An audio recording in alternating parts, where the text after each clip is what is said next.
बहुत समय पहले की बात है। एक सियार और ऊंट बहुत अच्छे दोस्त थे।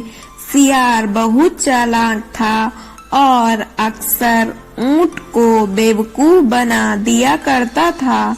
एक दिन उसने अपने मित्र से कहा, नदी के उस पार एक गन्ने का खेत है। यदि तुम मुझे अपनी पीठ पर बिठाकर नदी पार करोगे तो मैं तुम्हें वह जगह दिखाऊंगा और हम दोनों भरपेट खाना खा सकेंगे। ऊंट ने सियार की बात मान ली। उसने सियार को अपनी पीठ पर बिठा लिया क्योंकि सियार को तैरना नहीं आता था और उसे नदी पार ले गया। वहां पहुंचकर दोनों गन्ने के खेत में चले गए और भरपेट गन्ने खाए। सियार का पेट जल्दी भर गया।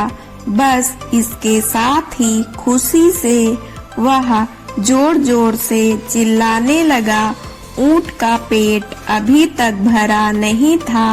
उसने सियार से कहा, चिल्लाना बंद करो।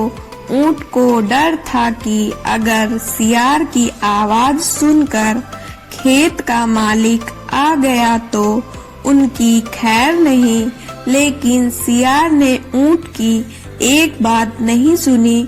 उसने कहा कि भरपेट खाना खाने के बाद चिल्लाना सियारों की आदत होती है।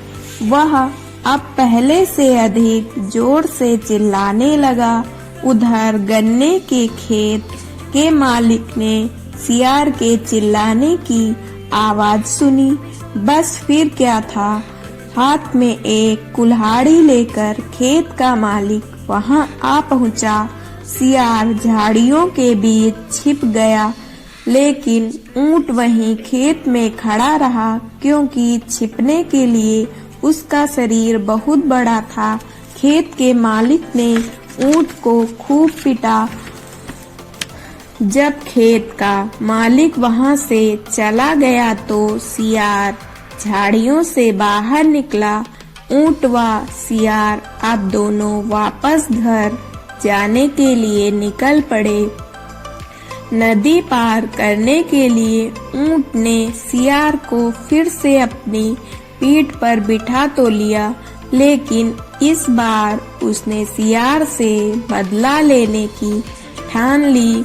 जैसे ही वह दोनों नदी के बीच पहुँचे, ऊंट पानी में लौटने लगा। यह देखकर सियार घबरा गया और ऊंट से बोला, यह तुम क्या कर रहे हो? क्या तुम्हें दिख नहीं रहा है मैं डूब रहा हूँ? ऊंट ने उत्तर दिया, मुझे खेद है, लेकिन मैं इसमें कुछ नहीं कर सकता। मैं हमेशा भरपेट खाना खाने के बाद पानी में ऐसे ही लौटता हूँ।